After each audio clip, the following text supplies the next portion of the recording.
नमस्कार दोस्तों, success study Baloda YouTube channel में आपका स्वागत है।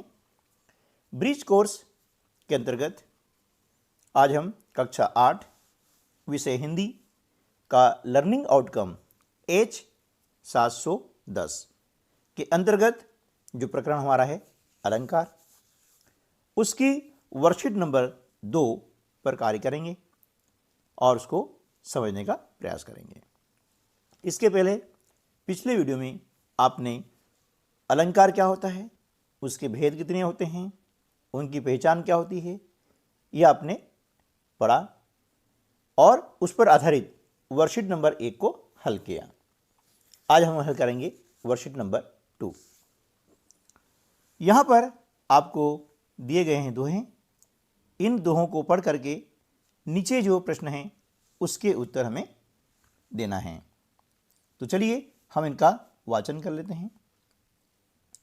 बड़े बड़ाई न करें, बड़े न बोले बोल, हीरा मुख से कब कहे, लाख टका मेरा मोल, रहीमा लाख टका मेरा मोल। करता था सो क्यों किया, अब करी क्यों पछताए, बोया पेड़ बबूल का, आम कहाँ से खाए कबीरा, आम कहाँ से खाए। इस प्रकार आप इन दोनों को लय में पढ़ें और फिर नीचे जो प्रश्न आपसे पूछे गए हैं उनके आपको उत्तर देने हैं। पहला प्रश्न है, बड़े लोग कौन सा काम नहीं करते हैं, है ना। तो बड़े लोग अपनी स्वयं की बड़ाई, है ना, बड़े लोग स्वयं की बड़ाई यानी प्रशंसा नहीं करते हैं।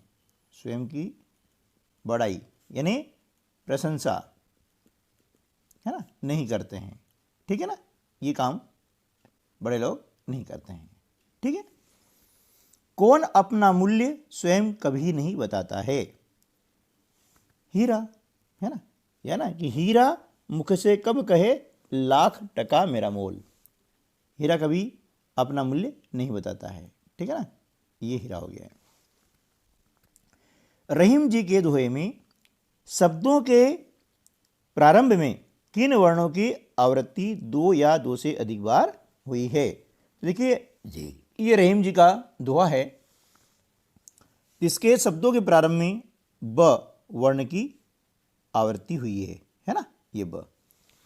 ठीक है, तो यहां पर हम लिख देंगे किस वर्ण की आवृत्ति हुई है, तो ब वर्ण की आवृत्ति हुई है। ठीक है ना, ब वर्ण।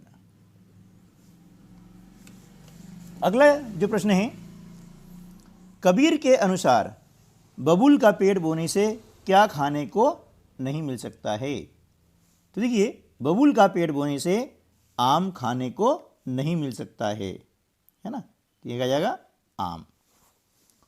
कोई व्यक्ति कब पछताता है ना, कोई व्यक्ति कब पछताता है, यानी कार्य करने के बाद।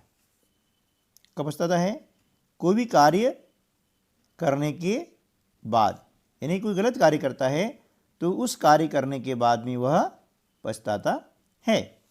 ठीक है ना। कबीर के दोहे की प्रथम पंक्ति में किस वर्ण की आवृत्ति है। अभी हमने देखा था, है ना, कि कबीर का जो दोहा है, ये दोहा है, देखिए इसके अंतर्गत हम देख रहे हैं कि किस वर्ण की आवृत्ति हुई है। क, यहाँ भी क आया है, ये भी क, ये भी क और ये भी क, यानी क वर्ण की आवृत्ति हुई है। हम लिख देंगे क वर्ण। ठीक है ना। अगला प्रश्न है, कबीर के दोहे की दूसरी पंक्ति में किस वर्ण की आवृत्ति है। ये देखिए, ये दोहा है, अब दूसरी पंक्ति है, इसमें हम देख रहे हैं कि ब वर्ण जो है इसकी आवृत्ति हुई है ना। तो यह क्या जाएगा, ब वर्ण, यहाँ लिख देंगे अपन ब वर्ण की आवृत्ति हुई है। ठीक है। अगला प्रश्न है, कविता में शब्दों के प्रारंभ या अंत में एक ही वर्ण की आवृत्ति का क्या प्रभाव पड़ता है ना। जब शब्दों के प्रारंभ में और अंत में एक ही वर्ण की आवृत्ति होती है तो उसका क्या प्रभाव पड़ता है। तो देखिए इससे क्या होता है कि काव्य की शोभा बढ़ जाती है ना। क्या होगा, वर्णों की आवृत्ति होने से, है ना, वर्णों की आवृत्ति से, है ना, काव्य यानी पद की शोभा बढ़ जाती है। ठीक है ना, शोभा बढ़ जाती है, ये प्रभाव पड़ता है। ठीक, इन दोहों में कौन सा अलंकार है। देखिए जब वर्ण की आवृत्ति बार बार हो रही है तो वहां पर होता है अनुप्रास अलंकार। कौन सा अलंकार होता है, अनुप्रास अलंकार। ठीक है ना, अनु यानी बार बार और प्रास यानी वर्ण, यानी जब किसी वर्ण की आवृत्ति बार बार होती है तो वहां पर होता है अनुप्रास अलंकार। ठीक है ना। चलिए अगला जो प्रश्न है हम उसको देख लेते हैं कि अनुप्रास अलंकार की परिभाषा लिखिए, है ना। तो यहां हो जाएगा, जब एक ही वर्ण की आवृत्ति होती है ना, वहां अनुप्रास अलंकार होता है। ठीक है ना, अनुप्रास अलंकार होता है। ठीक है, जब एक वर्ण की आवृत्ति बार बार होती है तो वहां पर क्या होता है, अनुप्रास अलंकार, है ना। और अन्य अलंकारों के बारे में हम पिछले वीडियो में पढ़ चुके हैं। ठीक है ना। चलिए, तो आज के इस वीडियो में हमने देखा कि अनुप्रास अलंकार क्या होता है और उसकी पहचान क्या होती है।